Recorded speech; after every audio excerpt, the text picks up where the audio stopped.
Hi, I'm Dylan Richards. In New York, we have the United Nations and the best food from all over the world. Follow me as I search for the healthiest food in the 5 boroughs on Dylan's Lunchbox.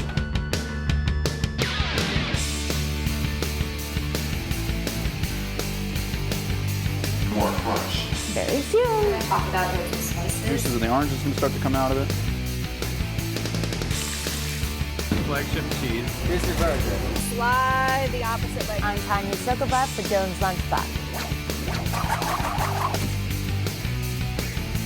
And how you got into organic farming?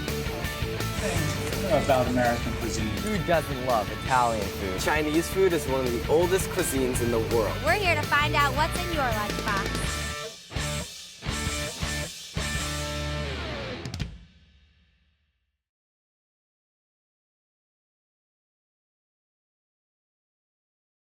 Seafood is hugely popular in New York, and it's no wonder since we're surrounded by water and mere miles from the Atlantic. But while fish is one of the healthiest options for protein, some fishing practices harm the environment. This week's episode is all about making the right choices when it comes to seafood, both for yourself and for the environment. So grab a snorkel as we dive into the fish in New York City. Besides air, water is the most fundamental resource for life on this planet. It's what we survived on as humans for thousands of years. It has no sugars, no additives, no preservatives. It's just natural. And in addition, it's a fundamental building block for our society and for our economy. Part of the reason New York City is the greatest city in the world is because it has a pristine water source nearby. New York City's tap water comes from 3 watersheds upstate: the Croton, the Catskill, and the Delaware. From there, it is collected in a series of 19 reservoirs upstate and piped through 6,000 miles of shafts and pipes and aqueducts to New York City residents. And it serves about 1.2 billion gallons per day to 9 million New York City and Hudson Valley residents. Behind me is the Kensico Reservoir, which is a terminal reservoir for 90% of New York's water. This is one of the last stops before the water enters your tap. In developing countries, we see that water contamination is one of the greatest causes of disease and death. And the amazing thing about New York City's water is it's not filtered. Our water is so pristine that we don't have to filter out toxic chemicals or dirt or anything from the water. We just disinfect it and it goes right to your tap. We disinfect the water by adding fluoride and chlorine, and they take out bacteria and other harmful pathogens so that you won't get sick. The New York City water supply is totally fed just through gravity. It's a gravity-fed system that requires no pumping, no anything. So your normal bottle that you might buy in a store has to be trucked in, it has to be refrigerated. This water just comes to you straight from the mountains. I think New Yorkers value their tap water very highly. They know it's why we have the best food in the country. We have the best bagels and the best pizza, and that comes from having pristine water. The Riverkeeper started as a group of concerned fishermen who were fed up with the pollution that was taking over the Hudson River. Corporations were using it as a dumping ground, and municipalities were using it as an open sewer. They took polluters to task, and that has turned the river around. We also have a boat that's captained by John Litchcomb, who travels up and down the Hudson River, literally taking samples and looking for signs of pollution. Our mission is to work for the river in any way we can. This is what we first saw in 2002. It's not here anymore. It's already better. And it was only when public got involved that it started to move. That's power for the water. That's grassroots power. Consumers possess a lot of power to help the environment. Money talks. Boycotting a corporation or a product that you know is environmentally detrimental can have a huge impact on the corporate bottom line and can force them to change their practices if they want to continue making that product. The Clean Water Act promised us a fishable, swimmable, drinkable Hudson. This is America's first river. You know, that river's not going to take care of itself. Any kind of natural resource doesn't have its own voice. So it relies on the people who appreciate the importance of that resource to speak on its behalf. I'm currently the world record holder for the fastest woman to swim around Manhattan. When I tell people that I swim in the river, they generally think I'm crazy. We raise money for Riverkeeper because we find they're Their work is incredibly important to the river and to raise awareness about their work. What I've seen over the last 23 years is that the river's gotten cleaner over that period of time, but I don't think it would have gotten cleaner without somebody keeping an eye and to have responsibility for having the river clean. We've turned it back into a thriving estuary for fish and a place where people can go and recreate. And it's really a success story that other environmental groups have now replicated. There are over 200 waterkeepers now throughout the world, and they have taken on our model and fought for their own rivers. Eyes on the water make a big difference.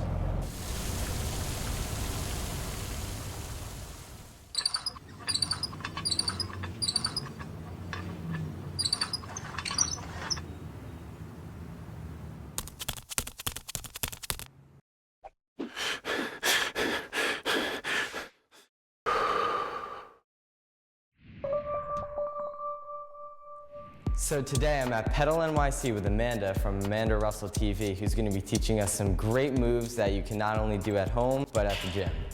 So let's start with jumping mountain climbers. We've all seen mountain climbers. These are going to add a little bit of more intensity to them, especially Dylan's an athlete. We want to work him over. So you get down onto the ground, kind of like, top of a push-up position, but bring your left leg to the outside of your hands, and you are going to use your core to jump switch legs. So jump switch, there you go. And really engage that core to get those feet off the ground. 10 more, that's it.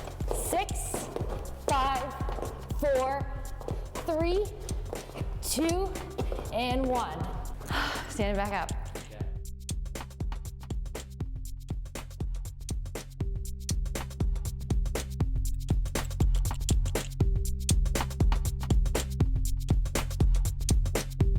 So what's our next move? I'm going to show you a really great core strengthening move. It's going to work your whole body. It also works your bum, your hip, your thighs, shoulders, but you're really going to have to keep your core tight. So we're going to get down to the ground into plank position. They call it Blanton Yoga. On your forearms, you want to hold your core tight, almost like you're balancing a glass of water on your back. You don't want your hips too high and you don't want them to sag. And we're going to go from forearms to up to your hands. So bring your left arm up, right arm up, down, down. We'll do one direction 5 times, and then you're gonna switch directions. So one more this way, down, down, and then other arm leads. Up, up, down, down, up. Keeping that core engaged, you can really feel the burn. 2, and last one. And you're done, knees to the ground, and awesome work.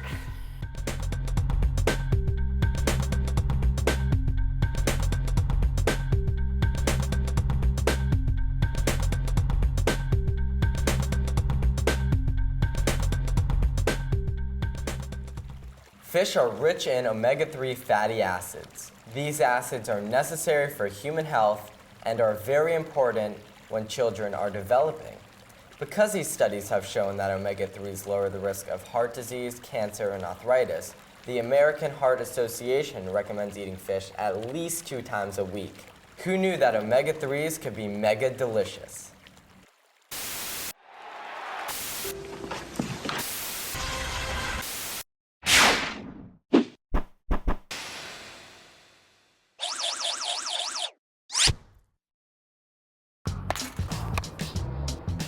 So Nick, whenever I play baseball, I like to stretch out first. You want to go for a little jog? Sounds good.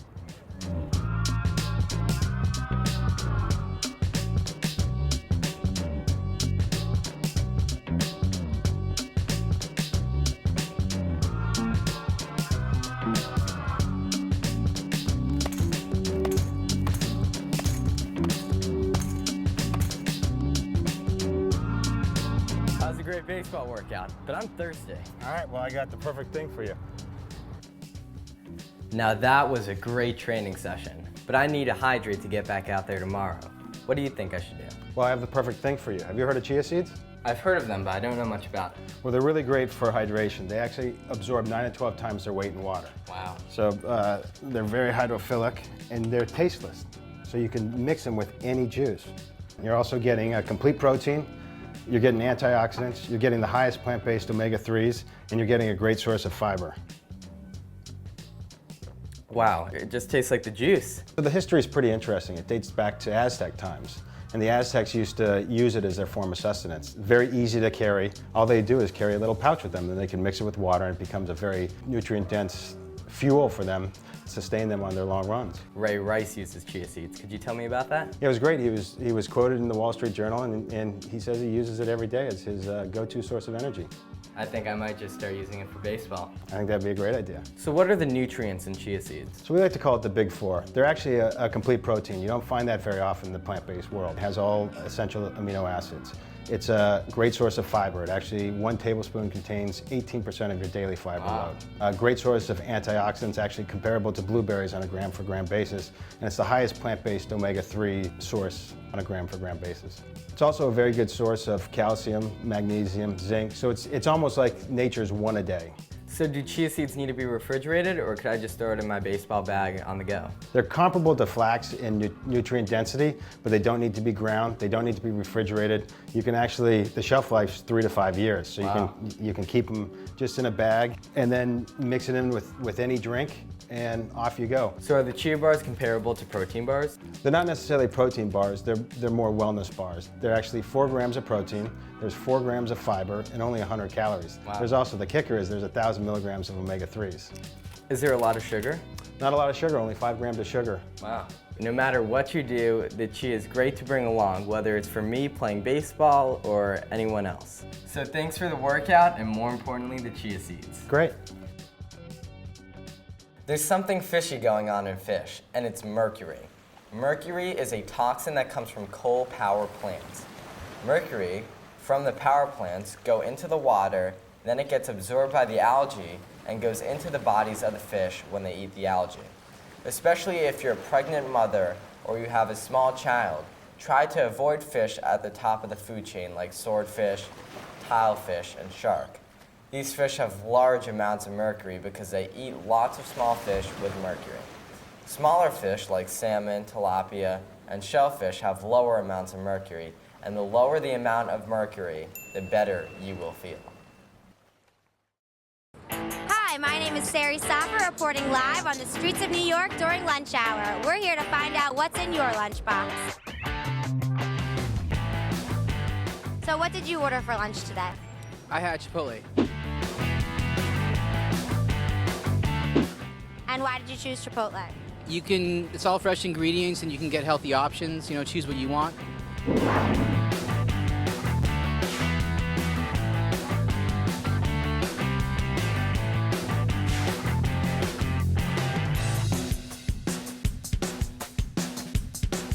And do you bring lunch from home ever, or do you always order out? I always order out. Why is that? Easier, just a time thing.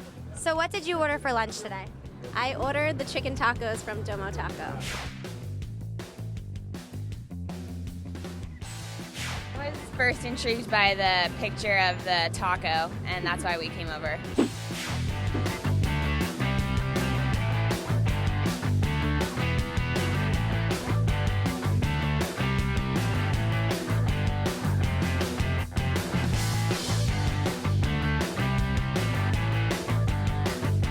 And why did you choose to order that? I had never been here before, and it looked good, and we were in the mood for tacos, so this is the first time going. I'll let you know how it goes.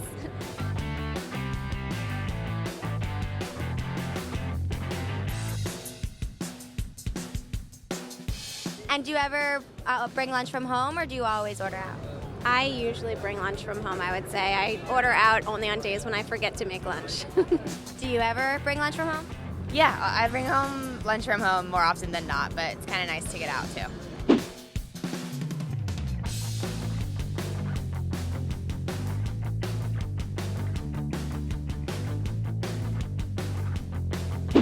So there you have it. We found out today what people are eating in the streets of New York. The good, the bad, and the ugly. Watch out, next we might ask you what's in your lunchbox. Don't be afraid to ask for a list of purveyors from your neighborhood restaurant. Chances are, if the customer demands it, they'll put more local items on the menu. Check out farm information websites like realtimefarms.com to see the farms and locavore-friendly restaurants near you.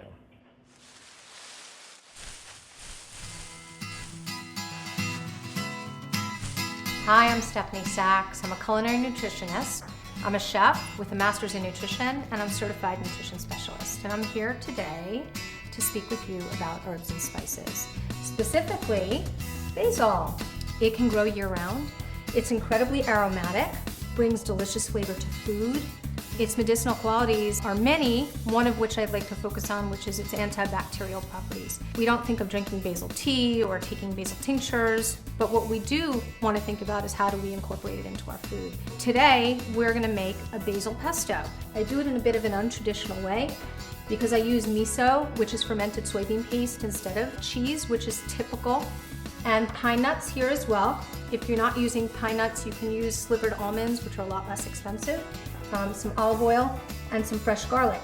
So it's very simple. When you take basil, all you're going to do is you pick its leaves off, like so, and you'll take that and you put it in the trusty Cuisinart. And then we can use a little garlic. I've taken the garlic off of the head right here. And instead of peeling the garlic, what we're going to do is smash it, just like so.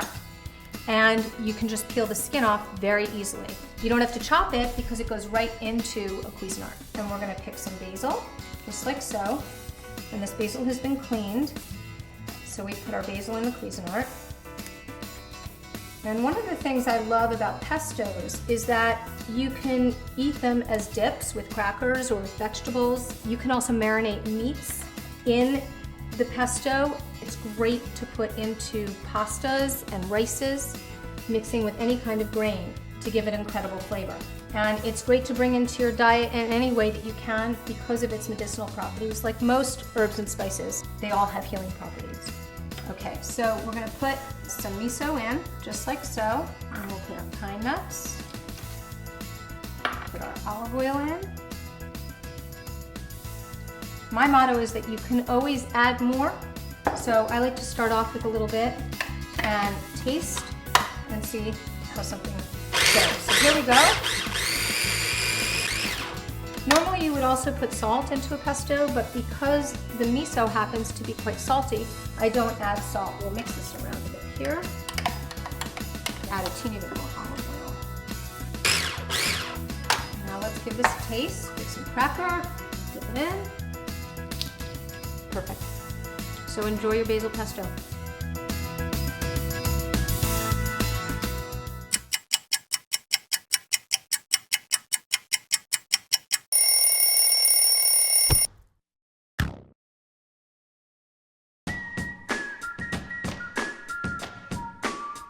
I'm out here in Carroll Gardens where a little fish is making a big splash on the New York restaurant scene. I'm talking about Chef Joe's popular new restaurant, Arthur on Smith. This rustic little restaurant is leading the way in healthy, sustainable dining with a menu focusing on skillfully prepared seafood dishes. Chef Joe is going to show me whether fish is the best catch when it comes to protein and how to make sustainable picks when buying seafood. I'm also going to try some amazing dishes, so let's dive in.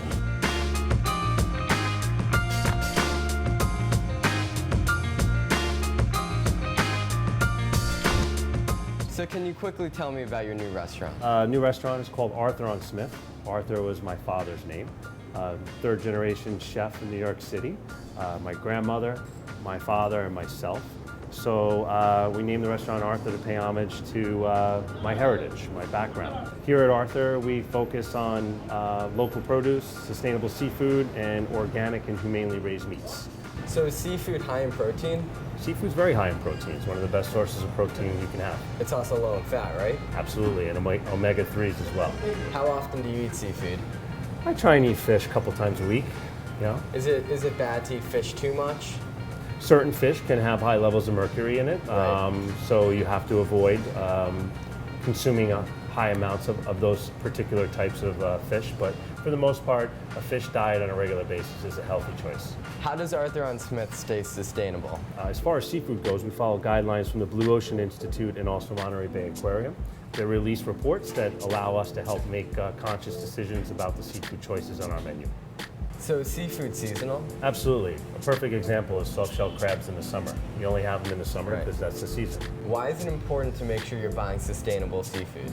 It's very important to choose sustainable choices when it comes to seafood because the more we pull from the ocean, such as predatory species, the more we break the cycle of life in the ocean. So you want to eat low on the food chain. Sardines and anchovies are your best friends, clams, oysters, and scallops. These are species that help keep the ocean healthy. When you remove tuna or species of that nature that feed off of these certain types of sardines and anchovies, it's breaking a cycle of life, which will then harm the ecosystem of the ocean. What would you say the healthiest way of cooking seafood is? The healthiest way? Always, lightly grilled. A little bit of olive oil and some sea salt. That's my favorite way. That's your favorite way? Yeah. And what else do you serve besides seafood? Here we do handcrafted pastas, all made from organic or heirloom flours and grains. We pair those off sometimes with beautiful vegetables in a primavera style, or we'll do a sugo di carne, which is a 100% pastured, humanely raised pork product. Would you consider yourself an Italian restaurant? I would say we're American Italian. So we have a lot of our roots are in my Italian heritage, but we're cooking in a very American way. Right. Today we're going to prepare a little semolina tagliatelle with Gulf shrimp, Meyer lemon, and Parmigiano. Sounds great. Yeah, let's get started. Yeah.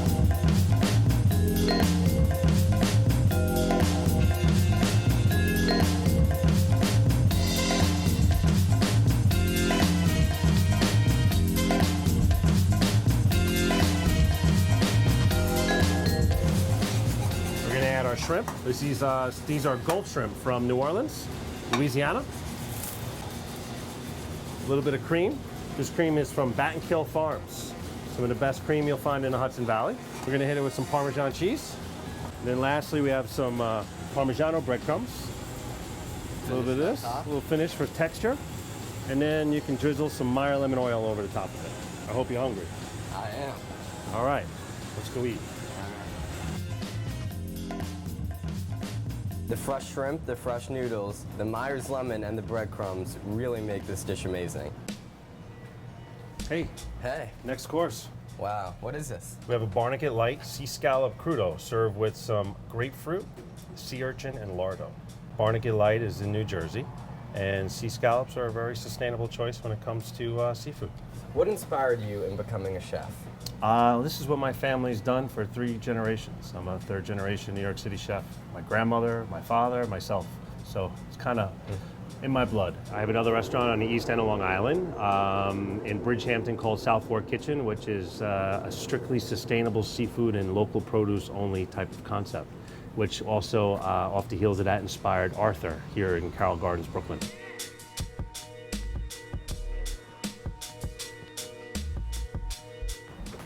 Ooh, what is this? Well, what we have here is a Satter Farm escarole salad, Caesar style. There's some house-cured sardines, a sous vide farm egg, and a black pepper anchovy dressing. Not your typical Caesar salad. No, we try and keep it a little different here. Simple yet different. We bring them in from Spain and we salt cure them for about a week, and then we serve them on our Caesar salad. This is Spanish octopus a la plancha, served with some romesco sauce, Mattatuck tomatoes, and dehydrated black olive.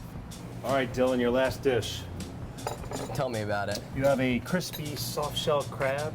We like to call it alla Venezia style, which means the presence of radicchio. It's cooked with some radicchio, some spring leek, sugar snaps, and Meyer lemon. Wow. That's how you make soft-shell crab. Only in the summer you get these beautiful crabs. So I heard you build this restaurant yourself. Is cooking not enough? Yeah, I'm kind of a glutton for punishment sometimes. So, everything you see has either been pulled out of a dump or out of a junkyard or reclaimed or recycled and slapped on a wall by us. That's awesome. Why did you open up your new restaurant in Brooklyn? I felt that a lot of people were coming to Brooklyn looking for a certain lifestyle, and I wanted to open or build a restaurant that could suit that lifestyle everyone's looking for. That's why we're so into being part of the neighborhood and the community. We like to see faces over and over again. Here in Brooklyn, that's what happens. Next time you're looking for some excellent healthy seafood, be sure to check out Arthur on Smith. They're serving up some deep sea delights that are not only delicious, but also a great example of sustainable fishing.